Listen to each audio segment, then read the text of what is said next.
Hello everyone, my name is Olukolade and you're welcome to my channel. Today I have a very big professional here today and I'm excited. So you are the first professional elderly person that we've had on the show. So thank you very much for coming. I'll let him introduce himself to you. Alright, my name is Dr. Olukolade and I'm a clinical psychologist. Alright, clinical psychologists are people that treat mental health problems and help us to overcome emotional disorders that affect us without using medications. That's basically it. Wow. I'm very grateful for the opportunity to be here because I personally have questions for myself that I need to be answered, and I also know that there are young adults there struggling with these little things, and we hopefully our questions will be answered here by God's grace. Amen. So we have two sessions today, trauma and depression. But I would like us to start with trauma first. What is trauma? Okay. Trauma as a word is very large because trauma could be anything that affects our mind. That's trauma, and also trauma could be any injury to the body. So, however, from the psychological point of view, trauma is any event that affects our mind to the extent where we feel that our existence, our livelihood is going to be significantly affected. That's exactly what trauma is. So, must there be an occurrence for somebody to be traumatized, or can someone just wake up and experience trauma? Yeah, trauma in that sense now is talking about post-traumatic stress disorder, and for someone to be able to say that I have PTSD, or for a mental health professional to say that somebody has post-traumatic stress disorder, there must be a traumatic event. So it cannot happen in isolation, or in the right word would be that it cannot happen without any event. There must be a significant event in the life of an individual before we say that it is PTSD or is traumatic. And whenever there are two things that are often important, and the first one talks about the fact that the event must be big enough to affect the life of that person, and the second thing is that the person must have witnessed it, or the person has heard about it, because trauma does not mean that it must happen to me. I can hear about what has happened to someone and I am actually traumatized. So, I'm glad you went to PTSD, sir, because I feel that that word, that I don't know if it's a word now or a sentence, the PTSD. I feel like it has been abused. Now we just see people something needs to happen. PTSD. But how magnanimous, how huge must be the issue, or must be the event for a person to reckon as someone with PTSD? So any event can actually cause PTSD. However, we often say that the event must be enough to threaten existence, life. So if I believe that something can take my life, for instance, it's possible that an event can actually happen, and for instance, being in a car accident, and I feel that it's just a minor thing, while that same event can happen to somebody else and the person will not be able to enter into a car any longer. So for an event to be significant, it's our own mindset that makes it significant, not the event in itself. However, our mindset at that time must be that this event is so big that it will take my life. So a person can be in a sexual abuse, rape, and feel and have PTSD, and then a person can witness the mom or the dad being beaten and have PTSD. So it could be any event can actually cause that. That being said, I think I have PTSD, I started with it's that it's my get personal because I've been robbed at gunpoint before, and I, like few weeks after that, I passed through, or I and a couple of friends were at like the junction, not so far from the area, and I saw like three guys. There were three guys on the bike. The area was robbed, and I saw like three guys on the bike like walking, and I just started shouting, and I was just. But however, it was just like.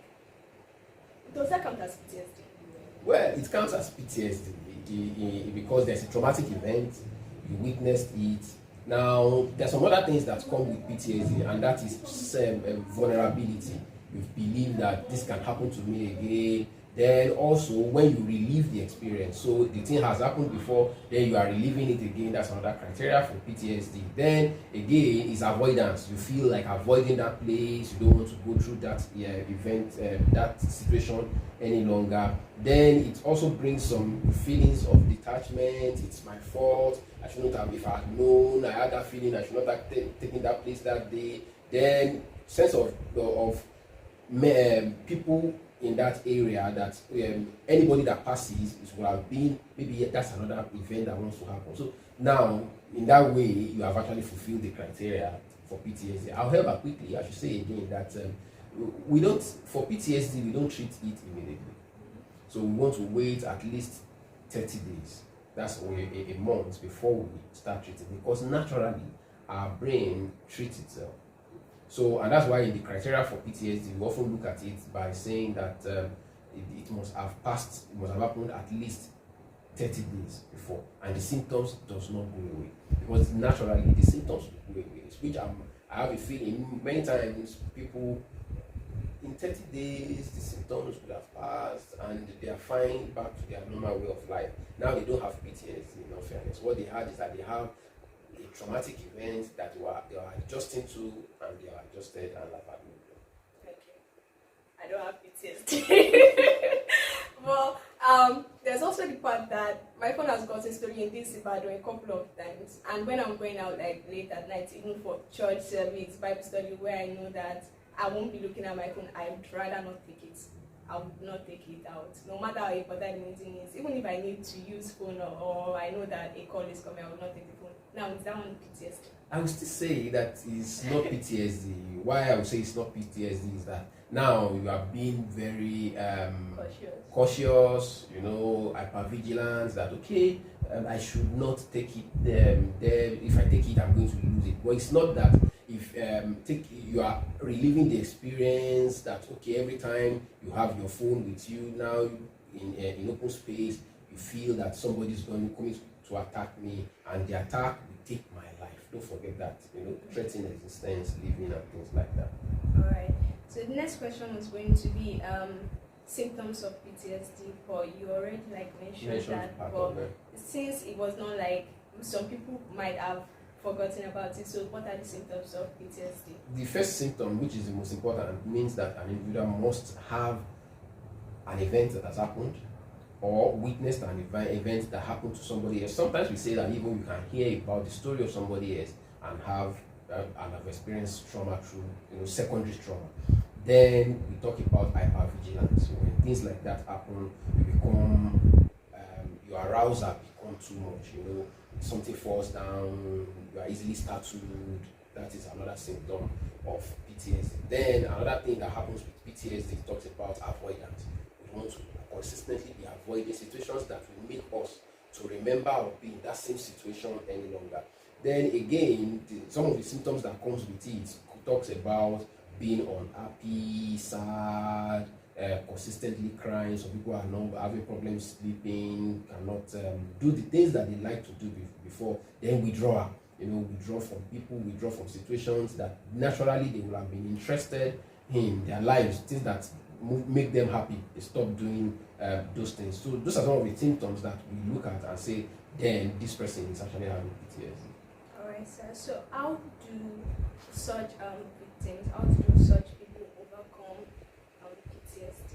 Now, the first way of overcoming PTSD, because one of the things that comes to the mind of someone with PTSD is we call it cognitive distortions. and the individual looks at it as it's my fault, it's because I've done this. Perhaps sometimes people even blame themselves and say that probably it's because I've sinned against God. That's why this is happening to me. That's why this happened. Especially in a religious environment, we just start blaming the devil, blaming ourselves, and things like that. So one of the best ways to overcome PTSD is to understand that it's not your fault, and to do that, oftentimes we say that you need to see a therapist. You need to see someone who can help you, can talk to you, and make you understand the way. There are a lot of ways of treating, and one of the ways that therapists want to treat is something called cognitive behavioral therapy. Also, we have one which is exposure therapy, which makes an individual to be exposed to what you are afraid of. So it's just like watching horror film. If you watch it the first time, you are afraid. By the time you watch it 10 times, you know that the person will die. So, and that's the same way our brain is working. So our brain works on the basis that I want to prevent myself from going through this again. So every time something is close to that, then it brings up those symptoms, and that's why our body reacts in particular ways. So we want to do it again and again to the individual, to expose the individual to it. Then the person becomes fine and no longer reacts that same way to it. So that's the way we treat PTSD. Thank you very much, sir. The last question for this section is how to help people with trauma, because most times I feel like most events or most issues are, when people go through it, spectators tend to misunderstand. Spectators will be like, it's not a big deal. Like the day I was shouting when the 3 guys were on the bike, and my friends were just like looking out, and I felt like maybe something is wrong in my head, but it has been years now. I felt like maybe something is wrong in my head, and even one of them made a statement that just was very, very insensitive, and that's like a small issue that thank God I've overcome it, and it has been approved that I do not have PTSD. But I feel like in like real situations for people actually going through such things, such statements could have had detrimental effects on them. Like, how could you say that to me? This is actually when the person is actually going through such a thing. So how to help people with trauma or PTSD? So yeah, one of the things that we can do is that we should be very careful what we say, because like I said at the beginning, that trauma itself is our own interpretation. So I can actually interpret something as traumatic, and you look at that thing and say that it's not a big deal. However, it's a big deal to me, and because I'm the one that decides how big it is, so you should most probably not say something that will make it worse off for you. So the first thing for us, how to help people, is that if we don't know what to say, better to keep quiet. So it's just, sometimes all you just need is the presence of other people, rather than them trying to tell you are a man. I've seen situations where people say you're a man, men don't cry. Now shutting up our emotions to make it even worse off. So allow people to express their emotions. The only thing is that if they want to hurt themselves, you want to prevent them from hurting themselves. But for them to actually express their emotion, express the things that they are feeling, express the hurt that they feel, we should let them just say it out. And that's one of the things that we also do in therapy. We let them actually talk out the things that they are going through and the ways that they feel about it. Then also another thing that we can actually do for people who are going through trauma is to help them to eat well. Most of the time when people are going through traumatic events, they just forget about eating food and stuff, and our body actually needs this. So you want to provide, help people, and that's why you notice during disasters, because those are part of traumatic events that happen to people. One of the things that people forget about is food, shelter, and stuff like that. So we need to actually help them. So many people have gone through traumatic events. If you don't even know what to say, the best that you can tell the person, I'm available if you need anything. However, let me get you something to eat and stuff like that. Those are some of the things that we can actually do. Then, if you see that it's getting out of hand, because sometimes when people are having traumatic events, they can be suicidal. Mm-hmm. So we can actually help them by taking them to mental health professionals that can help.